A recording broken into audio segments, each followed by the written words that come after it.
ನಮಸ್ಕಾರ, cooking with Kavyashree YouTube ಚಾನಲ್ಗೆ ಸ್ವಾಗತ. ನಾನಿವತ್ತು ಬೆಲ್ವತೆ ಹಣ್ಣಿನಿಂದ ಪಾನಕ ಮಾಡೋದು ಹೇಗೆ ಅಂತ ತೋರಿಸ್ಕೊಡ್ತೀನಿ. ಬೆಲ್ವತೆ ಹಣ್ಣಿನಲ್ಲಿ ವಿಟಮಿನ್ ಸಿ ಮತ್ತು ವಿಟಮಿನ್ ಎ ಇರುತ್ತದೆ.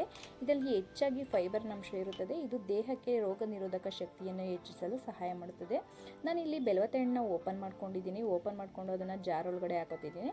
ಜಾರ್ ಒಳಗಡೆ ಸಹ ಹಾಕೋಬೋದು, ಇಲ್ಲಾಂದರೆ ಒಂದು ಬೌಲ್ ಒಳಗಡೆ ಹಾಕ್ಕೊಂಡು ನೀರು ಹಾಕ್ಕೊಂಡು ಅದನ್ನು ನೀಟಾಗಿ ಕಿವುಚ್ಕೊಂಡು ಸಹ ಮಾಡ್ಕೋಬೋದು.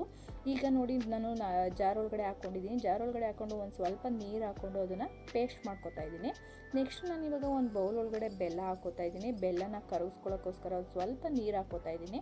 ನೀರು ಹಾಕ್ಕೊಂಡು ಬೆಲ್ಲನ ಕರಗಿಸ್ಕೊತಾ ಇದ್ದೀನಿ. ಕರಗಿಸ್ಕೊಂಡಾದ್ಮೇಲೆ ಅದನ್ನು ಒಂದು ಜಾಲರಿ ಸಹಾಯದಿಂದ ನಾನು ಇವಾಗ ಅದನ್ನು ಸೋಸ್ಕೊತಾ ಇದ್ದೀನಿ. ಸೋಸ್ಕೊಳ್ಳೋದ್ರಿಂದ ನಾವು ಅದರೊಳಗಡೆ ಇರುವಂತಹ ಗಲೀಜೆಲ್ಲ ಹೋಗುತ್ತೆ ಅಂತ ಸೋಸ್ಕೊಂಡು ಎತ್ತಿಟ್ಕೋತಾ ಇದ್ದೀನಿ. ನೆಕ್ಸ್ಟ್ ಇವಾಗ ರುಬ್ಬಿರುವಂತಹ ಪೇಸ್ಟ್ನ ಅದರೊಳಗಡೆ ಹಾಕ್ತಾಯಿದ್ದೀನಿ. ಕೆಲವೊಬ್ಬರು ಡೈರೆಕ್ಟಾಗಿ ಹಾಕಲ್ಲ, ಅದನ್ನು ಒಂದು ಜಾಲರಿ ಸಹಾಯದಿಂದ ಸೋಸ್ಬಿಟ್ಟು ಹಾಕೋತಾರೆ. ನಾನಿಲ್ಲಿ ಬೀಜ ಎಲ್ಲ ಇರುತ್ತಲ್ಲ, ಅದಕ್ಕೋಸ್ಕರ ನಾನು ಇವಾಗ ಬೀಜನೂ ಟೇಸ್ಟಾಗಿರುತ್ತೆ ಅಂತ ಅಂದ್ಬಿಟ್ಟು ಅದರೊಳಗಡೆ ಹಾಗೇ ಹಾಕೋತಾ ಇದ್ದೀನಿ. ಇವಾಗ ಅದನ್ನು ಮಿಕ್ಸ್ ಮಾಡ್ಕೋತಾ ಇದ್ದೀನಿ. ಮಿಕ್ಸ್ ಮಾಡ್ಕೊಂಡಾದ್ಮೇಲೆ ನಾನು ಇವಾಗ ನಮಗೆ ಎಷ್ಟು ನೀರು ಬೇಕೋ ಅಷ್ಟು ಅದನ್ನು ಅದರೊಳಗಡೆ ನೀರು ಹಾಕೋತಾ ಇದ್ದೀನಿ. ಇಲ್ಲಿ ನೀರು ಹಾಕ್ಕೊಂಡು ಅದನ್ನು ನೀಟಾಗಿ ಮಿಕ್ಸ್ ಮಾಡ್ಕೋತಾ ಇದ್ದೀನಿ. ಇವಾಗ ಅದರೊಳಗಡೆ ಸ್ವಲ್ಪ ಸಾಲ್ಟ್ ಹಾಕೋತಾ ಇದ್ದೀನಿ. ಸಾಲ್ಟ್ ಹಾಕೊಂಡಾದ್ಮೇಲೆ ಇದಕ್ಕೆ ಏಲಕ್ಕಿ ಪೌಡ್ರ್ ಹಾಕೋತಾ ಇದ್ದೀನಿ, ಪೆಪ್ಪರ್ ಪೌಡ್ರ್ ಹಾಕೋತಾ ಇದ್ದೀನಿ.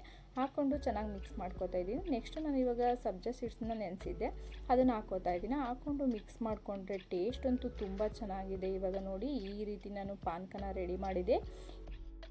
ಇದನ್ನು ರಾಮನವಮಿ ದಿನ ಮಾಡ್ತಾರೆ. ಇದು ರಾಮನಿಗೆ ಪ್ರಿಯವಾದಂತಹ ಹಣ್ಣು. ಈ ವಿಡಿಯೋ ನಿಮಗೆ ಇಷ್ಟ ಆಗಿದ್ದರೆ ಲೈಕ್ ಮಾಡಿ, ಶೇರ್ ಮಾಡಿ, ಕಮೆಂಟ್ ಮಾಡಿ, ಸಬ್ಸ್ಕ್ರೈಬ್ ಮಾಡಿ. ಧನ್ಯವಾದಗಳು.